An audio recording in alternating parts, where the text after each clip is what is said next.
कहा ठाकुर साहब एक भैंस ले लो,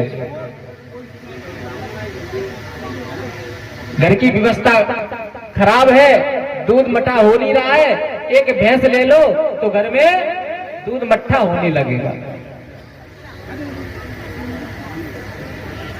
ठाकुर साहब कहने लगे ले लो, तो ठाकुर साहब एक भैंस लेते हैं, लेके आ जाते हैं। देखिए भैंस 2-4 दिन उनके घर पर रही, वो भैंस मर गई। ठकुरानी बोली भगवान की जो दी हुई चीज चली जाती है तो क्या कर सकते हैं। ठाकुर साहब दूसरी भैंस ले आए,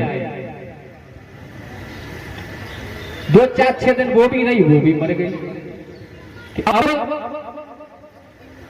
ठकुरानी बोली कि पंडित जी के पास जाओ, उनको अपने ग्रह दिशा दिखवाओ पहले। ठाकुर साहब बोले कि हाँ ये तो बात सही है, अब मैं भैंस लेकर के आऊंगा तो अपने ग्रह दिशा दिखवाऊंगा पहले। ठाकुर साहब पंडित जी के पास गए कि पंडित जी मैं ऐसे ऐसे भैंस लेकर के आता हूं, 2 बार भैंस लेकर के आया, दोनों बार मेरी भैंस मर गई। पंडित जी ने कहा तुम भैंस लेकर के आए, तुमने पंडित जी को खीर पूरी खिलवाई कि नहीं?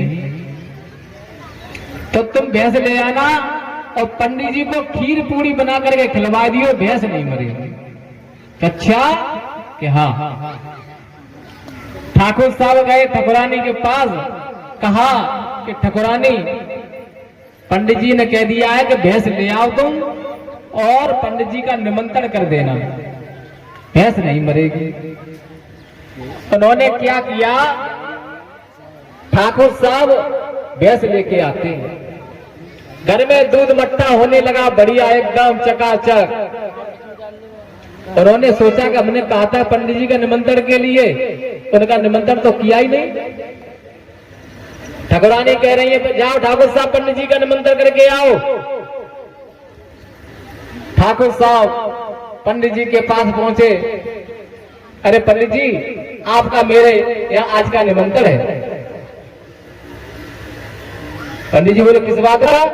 अरे आपने ही तो कहा था कि आप भैंस ले आना और मेरा निमंत्रण मुझे खीर पूरी खिलवा देना, भैंस नहीं मरेगी। अच्छा, अरे क्या ऐसे नौता किया जाता है कि तुरंत आज ही भोजन और आज ही निमंत्रण कर दिया? कह रहे कोई बात नहीं, आ जाना। अब ठाकुर साहब घर पे पहुंचे, कहने लगे ठकुरानी पूछ रही है निमंत्रण कर आए पंडित जी का? हाँ निमंत्रण हो गया। देखिए ठकुरानी खाना बना रही है किनके लिए? पंडित जी के लिए। दूध बरोठे में रख दिया है गर्म होने के लिए, और किवाड़ खुले थे। ठकुरानी ऊपर छत पर कुछ कार्य के लिए गई, तब तक एक बाहर से कुतिया आई तो ऊपर की उसकी जाली खा गई। ठकुरानी ऊपर से आई, जैसे ही उसे मारने के लिए, तब तक तो वो गोविंदाय नमो नमः कर गए। ठकुरानी बोली ऐसा करते इसी में चावल डाल देते खीर बन जाएगी। उन्होंने क्या किया, चावल लेकर के आई और उसी दूध में चावल डाल दिया, खीर बन गई। ठकुरानी ऊपर छत पर बैठ करके बढ़िया बढ़िया पूरी सेक रही है पंडित जी के लिए, निमंत्रण के लिए। ठीक है, पंडित जी आए खाना खाने के लिए। अब उनके घर पे कोई बर्तन नहीं थे। जब बर्तन नहीं थे तो देखिए कोई बाहर से खाना भोजन करने के लिए आता तो उनके लिए अच्छे कुछ बर्तन होना चाहिए। उन्होंने क्या किया, उनके घर बर्तन नहीं थे, उनके बगल में एक बंगिन चाची रहती थी। कौन? बंगिन चाची। वहां से उन्होंने 5 बर्तन मांग लिए। तो 5 बर्तन मांग लिए और पंडित जी को खाना परसा जा रहा है। कैसा? जैसे खाना परस के आया, अब ठाकुरानी बोली, पूछ रही है, क्यों पंडित जी खाना कैसा बना है? देखिए पहले तो भक्तों, किसी के यहाँ कितना भी खराब खाना हो उसको गलत नहीं बताना चाहिए ना। ठाकुरानी पंडित जी को पूछ रही है, पंडित जी खाना कैसा बना है, खीर कैसे बनी है? पंडित जी कह रहे हैं, अरे नहीं, बहुत चकाचक एकदम अच्छी है। ठाकुरानी बोली, पंडित जी क्या बताएं, खीर तो और अच्छी बनती। वो ऐसा अपना दूध गर्म करने रख दिया था नीचे, वो बाहर से कुतिया आई तो ऊपर की जाली खा गई, और अच्छी खीर बनती।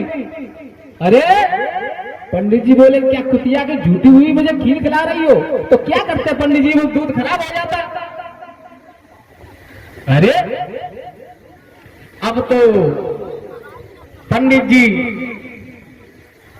व्याकुल हो गए, परेशान हो गए, उल्टी करने लगे, थाली फेंकने लगे। अब ठाकुरानी कह रहे, पंडित जी थाली मत फेंको, ये पड़ोसन से बंदी चाची घर से मांग के लेके आए। अब तो पंडित जी का बुरा हाल हो गया, उल्टी करने लगे। ठाकुरानी बोली, पंडित जी परेशान मत हो, मेरे पास एक सुपारी रखी हुई है, मैं सुपारी ला करके तुम्हें देती। पंडित जी जैसी ठाकुरानी सुपारी लेकर के आए, पंडित जी ने जैसे मुंह में डाली, कड़क सी में फूट गई। पंडित जी दांत तुम्हारे बड़ा टाटा, कल मोड़ा में पूरे दिन जा घर में मुंह में दे रहा हूं, चाह पे ये सुपारी फूटी नहीं तुम्हारे तो। बोल वृंदावन बिहारी लाल की। कुछ स्त्रियां होती है, सभी की नहीं कह रहा हूं मैं, कुछ होती है